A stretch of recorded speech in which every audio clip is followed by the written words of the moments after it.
Hello, I am going to show you how to do the Tunisian, what I'm calling the Tunisian bean stitch. It makes this nice texture.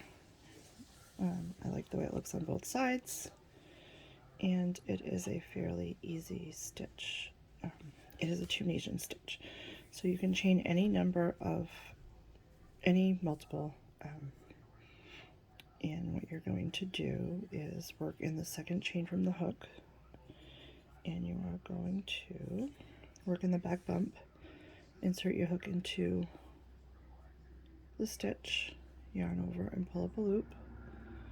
You're going to yarn over and you're going to insert your hook into the same stitch, yarn over and pull up a loop. And that is pretty much it. Working the next stitch, you're going to insert your hook into the next stitch, yarn over, pull up a loop, yarn over, insert your hook into the same stitch, yarn over, pull up a loop. So each chain should have 3 loops. So one chain has 3 loops in it. Insert your hook into the next, yarn over, pull up a loop, yarn over, insert your hook into the same, yarn over, pull up a loop. It does look like it's going to look loose, but it works out. Insert your hook into the next, pull up a loop, yarn over, insert your hook into the same stitch, yarn over, pull up a loop. I just chained 1, 2, 3, 4, 5, 6, 7 to start. So we're going to have 6 beans.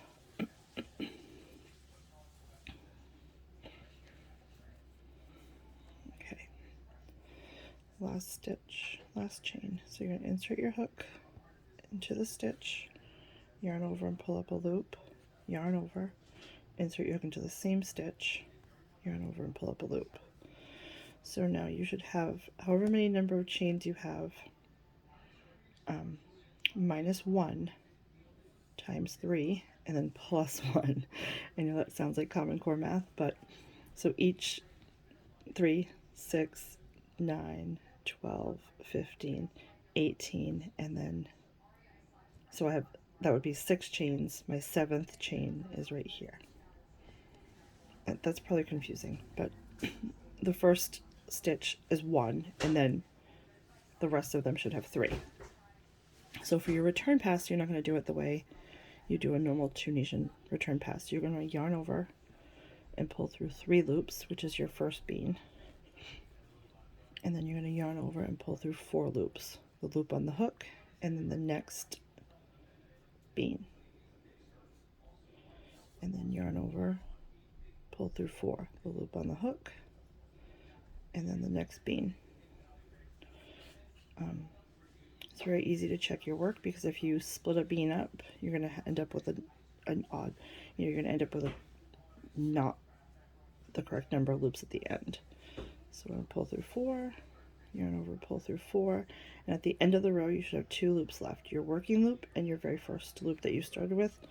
Yarn over and pull through 2, and that is your row. Now for the second row and every other row, you're going to work into this loop at the top of your bean. It's very easy to lose the stitch on the loop on the first bean. So what I've been doing is chaining 1 before you start your next row, and then it gives you a little bit of play space to get into that first bean. So you're going to insert your hook at the top of that stitch, yarn over and pull up a loop, yarn over, insert your hook into the same stitch, yarn over, pull up a loop. And that is it. Insert your hook into the next, pull up a loop, yarn over, insert your hook into the same stitch, yarn over, pull up a loop. To the next bean, insert your hook to the stitch, yarn over, pull up a loop, yarn over, insert your hook into the same stitch, yarn over, pull up a loop. So the tighter your tension here, the harder it is going to be to do your return pass. I find that if I yarn over, pull up a loop, I pull my hook up like that, it gives you a little bit more of a leeway when you're doing your return pass. So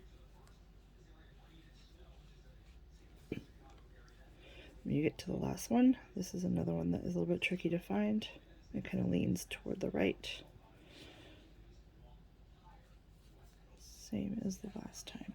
So one more time for the return pass. You're going to yarn over and pull through 3, which is that last bean that you just made.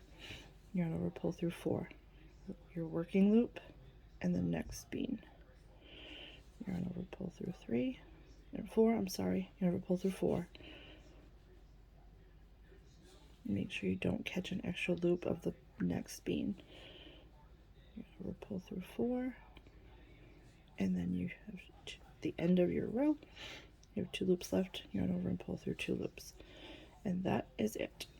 For the bind off row, I do a slip stitch. So I usually, for my bind off, I chain 1, and then I'm just doing a slip stitch into that top loop that you've been working on the whole time. So you can do any number of rows, any number of stitches, any multiple of stitches, and you just slip stitch your way across to finish off, to bind off, and the bottom will look exactly like the top. So here's your bind off row, and there is your starting row. Thank you.